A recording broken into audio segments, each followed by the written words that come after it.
Gourd సాయంతో సంజయ్ నిజాలు కక్కేలా చేస్తాడు అభయ్. హాస్పిటల్లో ఉన్న తులసి అత్తను చూడడానికి చెర్రీని తీసుకుని వెళ్తుంది సమీర.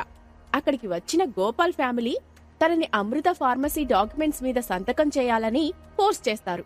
చివరికి సమీర తన కొడుకు కోసం వాటిపై సైన్ చేయడానికి రెడీ అవుతుంది.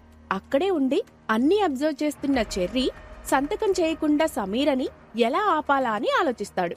అమృత డాక్యుమెంట్స్ ని టేబుల్ పై ఉంచి వాటిపై సంతకం చేయడానికి ముందుకు వంగింది సమీర. సరిగ్గా అదే టైంకి చెర్రీ చూపు తన చేతిలో ఉన్న మిల్క్ కప్పుపై పడింది. ఇక వేరే ఆలోచన లేకుండా ఆ పాలని డాక్యుమెంట్స్ పై ఒలకపోశాడు. సమీర తన వైపు షాకింగ్ గా చూడడంతో పొరపాటున పాలు స్లిప్ అయినట్టు అమాయకంగా ఫేస్ పెట్టాడు. గోపాల్, పద్మ చెర్రీ వంక ఉరిమి చూశారు. వాసుకి ఒక అడుగు ముందుకేసి చెర్రీని కొట్టడానికి చేయెత్తింది. అప్పటిదాకా మామూలుగా ఉన్న సమీర ఒక్కసారిగా ఒక శివంగిలా రియాక్ట్ అయింది. చెర్రీ చెంపని తాకబోయిన వాసుకి చేతిని ఒడుపుగా పట్టుకుని వెనక్కి మెలితిప్పింది. బాధతో గట్టిగా అరవబోయి ఎర్రగా మారిన సమీర కళ్లను చూసి వాసుకి తన అరుపు బయటికి రాకుండా మింగేసింది. నీ ఓవర్ యాక్షన్ ఇక ఆపేయ్. సెక్యూరిటీని చూసి నేను రెచ్చిపోతున్నా అనుకోకు. మీ ముగ్గురి మక్కెలు విరగదీసి మూల కూర్చోబెట్టడం నాకు నిమిషాల పని. ఆ విషయం నీక్కూడా తెలుసు అని వాసుకి మాత్రమే వినపడాలని చిన్నగా అంది. తన చేయి వదలమన్నట్టు వాసుకి దీనంగా చూసింది. దానితో సమీర తన పట్టు సడలించింది. వాసుకి బాధగా చేతిని విదిలించి చెర్రీ వంక గుర్రుగా చూసింది. మరోవైపు అభయ్ తన కారులో తిరిగి హోటల్ రాయల్ మౌంటైన్ కి వెళ్తూ సంజయ్ చెప్పిన విషయాలు అనలైజ్ చేస్తున్నాడు. అమృత ఫార్మసీ గురించి సమీరని పెళ్లి చేసుకున్నానని సంజయ్ అన్నాడు. ఆన్ ద హోల్ అతనికి కావాల్సింది అమృత ఫార్మసీ అని, సమీర కాదని స్పష్టంగా తెలుస్తోంది. సమీర జీవితంలో చికాకులన్నీ తొలగి తను హ్యాపీగా ఉండాలంటే ఇక సంజయ్ అనే మనిషి తన జీవితంలో ఉండకూడదు అని అనుకున్నాడు. అభయ్ సూట్కి వెళ్లేసరికి స్వీటీ బాబీ డాల్తో ఆడుకుంటోంది. దానికి జడల్లడంతో పాటు మేకప్ కూడా చేసింది. సడన్ గా అభయ్ అక్కడికి రావడంతో కబోర్డ్లో ఆ డాల్ని దాచేసింది. చెర్రీ ఏదో దాస్తున్నాడని తెలిసినా తనని ఏమీ అనకుండా అభయ్ అదే చిరునవ్వు కంటిన్యూ చేస్తూ డ్రెస్ చేంజ్ చేసుకోవడానికి లోపలి గదిలోకి వెళ్లాడు. అమ్మయ్యా, ఈరోజు డాడీకి దొరికిపోయా అనుకున్నా. డాడీ బార్బీని చూడకపోవడం మంచిదయింది అని అనుకుంది. సన్నీ బయటికి వెళ్లడానికి రెడీ అవుతున్నాడు. అతను లేవకుండా చదవాలంటే తనకి ట్యూషన్ అవసరమని స్వీటీ అమాయకంగా చెప్పిన మాటల్ని సన్నీ సీరియస్ గా తీసుకున్నాడు. ఆన్లైన్లో క్లాసెస్ చెప్పే ఒక ట్యుటోరియల్ గురించి ఎంక్వైరీ చేసి అది బాగుంటే జాయిన్ అవ్వాలని డిసైడ్ అయ్యాడు. బాలవాక్కు బ్రహ్మవాక్కని పెద్దలు ఊరికే అన్నారా? అందులోనూ మనోడు పెద్ద జీనియస్. వాడి మాట వినకపోతే ఇక ఈ ఏడాది కూడా బ్యాక్లాగ్స్ క్లియర్ చేసుకోలేను అని అనుకున్నాడు. అభయ్కి కాస్త రెస్ట్ తీసుకోవాలని అనిపించినా మళ్లీ చెర్రీకి ట్యూషన్ చెప్పే టైం ఉండదని డ్రెస్ చేంజ్ చేసుకున్న వెంటనే తిరిగి స్టడీ రూమ్కి వచ్చాడు. అభయ్ని చూసి స్వీటీ నవ్వింది. తను ఏదో నాకు తెలియకూడని పని చేస్తున్నాడు, అది నేను కనిపెట్టలేదని హ్యాపీ ఫీల్ అవుతున్నాడు అని అనుకున్నాడు అభయ్. చెర్రీ బాయ్, ఇక ట్యూషన్ మొదలు పెడదామా అని అన్నాడు అభయ్. ఆ మాట విని స్వీటీకి ఎక్కడలేని హుషారు వచ్చింది. పరిగెత్తుకు వెళ్లి తన స్టడీ బుక్స్ తెచ్చుకొని రీడింగ్ టేబుల్ ముందు కూర్చుంది. తన ఆనందం చూసి చెర్రీ నాతో ఎక్కువ టైం ఉండాలి అనుకుంటున్నాడు. ఇకపై సాధ్యమైనంత ఎక్కువ టైం తనతో ఉండేలా నా షెడ్యూల్ ప్లాన్ చేసుకుంటాను. డాక్టర్ నళిని కూడా అదే సజెస్ట్ చేసింది కదా అని అనుకున్నాడు అభయ్. స్వీటీకి ఎదురు చైర్లో కూర్చొని తన బుక్ చేతిలోకి తీసుకున్నాడు. అభయ్ లెసన్ స్టార్ట్ చేయగానే స్వీటీ అటెన్షన్లోకి వచ్చింది. తను చెప్పేది ఆసక్తిగా వింటుంది. అభయ్ పాఠం చెప్పే తీరుకి స్వీటీ బాగా కనెక్ట్ అయింది. లెసన్ ఇంట్రెస్టింగ్ గా ఉండాలని చిన్న చిన్న పిట్ట కథలతో కలిపి చెప్తున్నాడు అభయ్. చాలా ఎగ్జైట్మెంట్ తో వింటున్న స్వీటీకి అభయ్లో మంచి టీచర్ కనిపించాడు. ఇంకోవైపు హాస్పిటల్లో అందరూ ఏదో అపరాధం చేసినట్టు చెర్రీ వంక చూస్తుండడంతో తను బిత్తరపోయాడు. అంతకు ముందు తన ఇంట్లో వాళ్లు చేసిన అబ్యూస్ గుర్తుకు వచ్చి భయంగా సమీర వెనక దాక్కున్నాడు. భయపడొద్దు అన్నట్టు సమీర చెర్రీ తలపై నిమిరింది. ఇప్పుడేమయ్యిందని అందరూ అలా చూస్తున్నారు? అలాంటివి మరో సెట్ తేవడానికి ఎంత టైం పడుతుందని? మీరు ఇంకో డాక్యుమెంట్ సెట్ తీసుకురండి నేను వాటిపై సైన్ చేస్తాను అని అంది సమీర. ఆ మాట మీదే ఉండు. నేను ఇంకో అరగంటలో వస్తాను. అందరూ ఇక్కడే ఉండండి. స్వాతి, నీ పేరు కూడా విట్నెస్ గా చేరుస్తాను.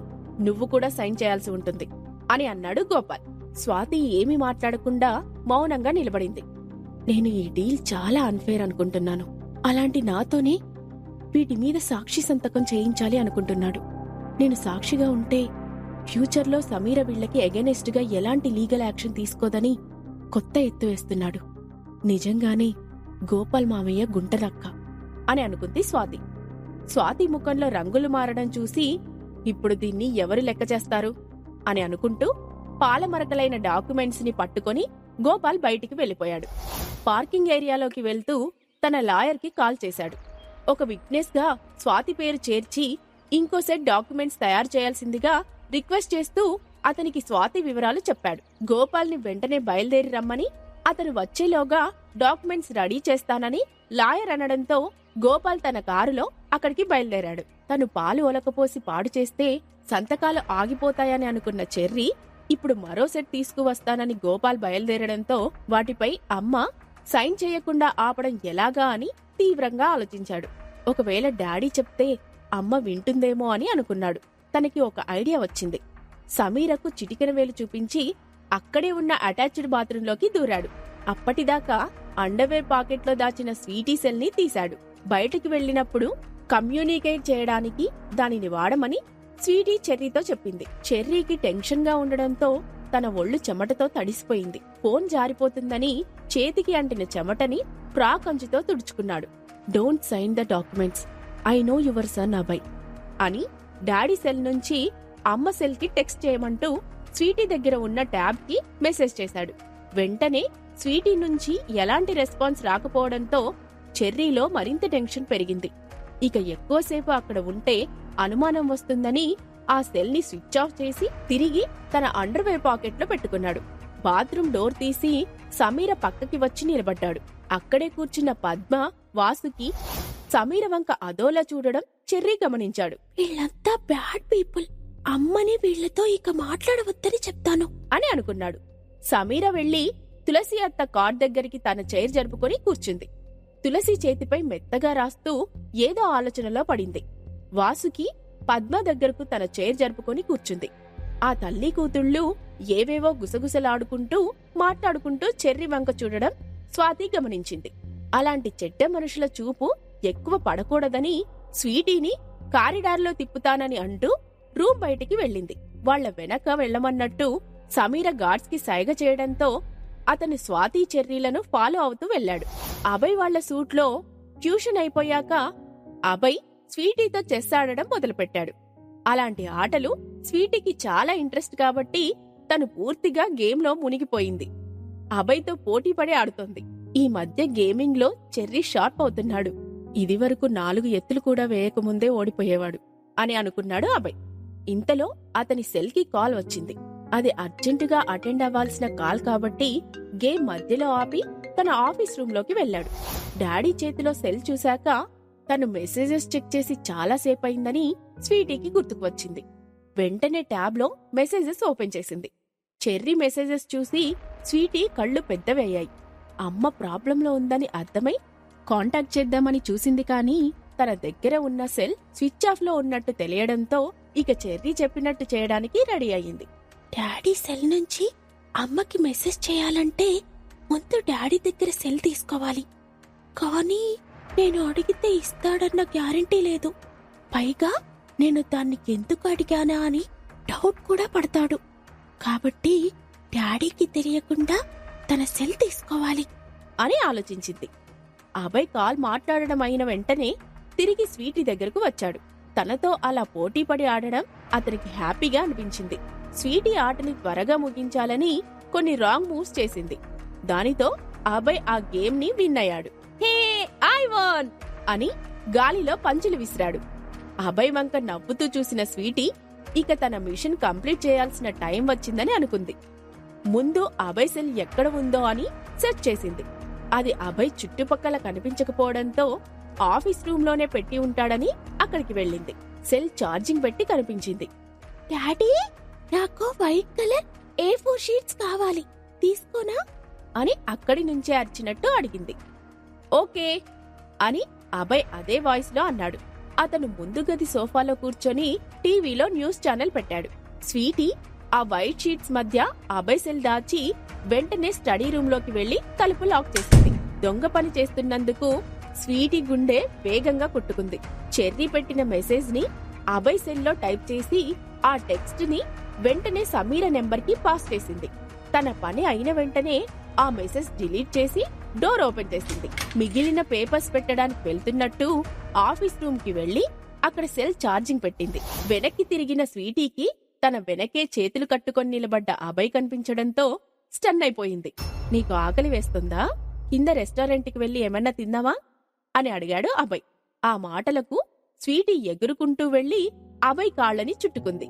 స్వీటీని దగ్గరకు తీసుకోవడానికి అభయ్ మోకాళ్ల మీద కూర్చున్నాడు. స్వీటీ అభయ్ మెడ చుట్టూ తన లేత అరిచేతులు బిగించి పట్టుకొని అతని బుగ్గపై ముద్దు పెట్టింది. మరోవైపు స్వాతి చెర్రీని తీసుకొని దట్టంగా చెట్లు ఉన్న చోటికి వచ్చింది. అక్కడి నుంచి స్పెషల్ వార్డు కనిపిస్తోంది. ఒక బెంచ్ మీద చెర్రీని కూర్చోపెట్టి తనతో కబుర్లు చెప్తూ ఫ్రెండ్షిప్ చేసింది స్వాతి. ఆమె మాటలు వింటూ అప్పుడప్పుడు రెస్పాండ్ అవుతున్నా చెర్రీ చూపంతా స్పెషల్ వార్డు మీదే ఉంది. గోపాల్ వచ్చాక వాళ్ళు అమ్మని ఏదన్నా చేస్తారని టెన్షన్ పడుతున్నాడు.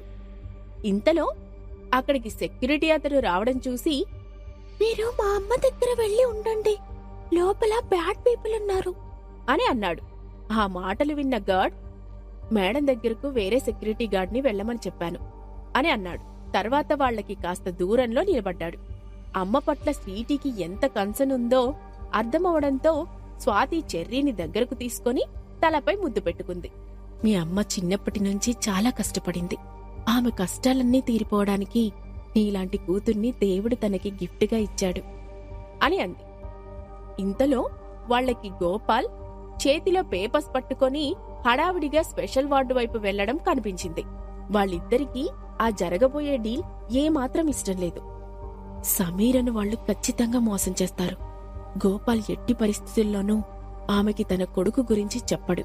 అలా చెప్పేవాడే అయితే ఇలా డొంక తిరుగుడు వ్యవహారం కాకుండా సమీరతో డైరెక్టుగా డీల్ చేసుండేవాడు అని అనుకుంది స్వాతి.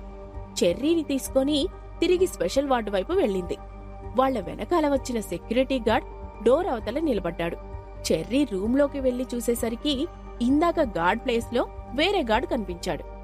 ఈ అంకుల్ దగ్గర కూడా గన్నుంది, ఇక అమ్మకి పర్లేదు, వాళ్ళు ఏమీ చేయలేరు అని అనుకున్నాడు. సమీర గోపాల్ ఇచ్చిన పేపర్స్ ని చదువుతోంది. ఇప్పటిదాకా స్వీటీ మెసేజ్ చూసినట్టు లేదు, ఇక అమ్మ ఆ డాక్యుమెంట్స్ పై సైన్ చేయకుండా ఆపడం కష్టం అని అనుకున్నాడు చెర్రీ. ఇంతలో సమీర సెల్లో స్వీటీ అభయ్ సెల్లు నుండి చేసిన మెసేజ్ పాపయింది. ఆ మెసేజ్ చదివి సమీరకి ఆశ్చర్యంతో పాటు ఆనందం కూడా వేసింది. అభయ్కి నా కొడుకు గురించి ఏదైనా లీడ్ దొరికుంటుంది, అందుకే నన్ను డాక్యుమెంట్స్ మీద సైన్ చేయొద్దని మెసేజ్ పెట్టాడు అని అనుకుంది. దానితో ఆ డాక్యుమెంట్స్ పై సైన్ చేయకుండానే మధ్యకి మడత పెట్టి టేబుల్ మీద పెట్టేసింది. ఆమె అలా చేస్తుందని ఊహించని గోపాల్ ఫ్యామిలీకి షాక్ అయింది. వాళ్ల మొహాలు మాడిపోవడం చూసి స్వాతికి నవ్వొచ్చింది. ఈ దొంగల గుంపుకి టిట్ ఫర్ టాట్గా సమీర సరైన సమాధానం చెప్పింది అని అనుకుంది. ఇక గోపాల్ వాళ్లతో మరో మాట మాట్లాడకుండా చెర్రీ చేయి పట్టుకొని ఆ రూమ్ నుండి బయటికి నడిచింది సమీర. అలా వెళ్తూ కాల్ చేస్తా అన్నట్టు స్వాతికి సైగ చేసింది. స్వాతి బాయ్ అన్నట్టు చెయ్యి ఊపింది. గోపాల్కి అంత జలక్ ఈ మధ్యకాలంలో ఎవరూ ఇవ్వకపోవడంతో కదలలేనట్టు నిలబడిపోయాడు. పద్మ పరిస్థితి కూడా దాదాపు అలాగే ఉంది. ముందుగా తేరుకున్న వాసుకి సమీర చేయి పట్టి ఆపుపోయింది. వాళ్ల వెనకాల వస్తున్న సెక్యూరిటీ ఆమె వైపు కోపంగా చూశాడు. మర్యాదగా మేడం చేయి వదలండి, నేను కలగజేసుకుంటే మరి బాగోదు అని కటువుగా అన్నాడు. ఇక అతనితో ఆర్గ్యూ చేయడం అనవసరమని సమీర చేయి విడిచిపెట్టింది. సమీర అలా తన కళ్ల ముందు నుంచి టీవీగా వెళ్లిపోతుంటే ఏమీ చేయలేకపోతున్నందుకు ఉక్రోషంతో వాసుకి రగిలిపోయింది. నాన్నా, కారు తాళాలివ్వండి, అది ఈరోజు డాక్యుమెంట్స్ పై సైన్ చేయకుండా ఎలా తప్పించుకుంటుందో చూస్తాను అని అంది. తనకి తాళాలు ఇవ్వాలా వద్దా అని తటపటాయిస్తున్న గోపాల్ షర్ట్ జేబులో నుంచి తాళాలు తీసి కూతురి చేతిలో పెట్టింది పద్మ. అవి తీసుకున్న వాసుకి సమీర వెనకాలే వేగంగా వెళ్ళింది. వాసుకి సమీరతో డాక్యుమెంట్స్ పై సైన్ చేయించగలుగుతుందా? ఈ ప్రశ్నలకు సమాధానాలు తెలుసుకోవాలంటే నెక్స్ట్ ఎపిసోడ్ వినాల్సిందే. క్రింద ఇచ్చిన లింక్ ని క్లిక్ చేసి పాకెట్ ఎఫ్ఎం యాప్ ని ఇన్స్టాల్ చేసుకోండి. Stay tune to pocket FM.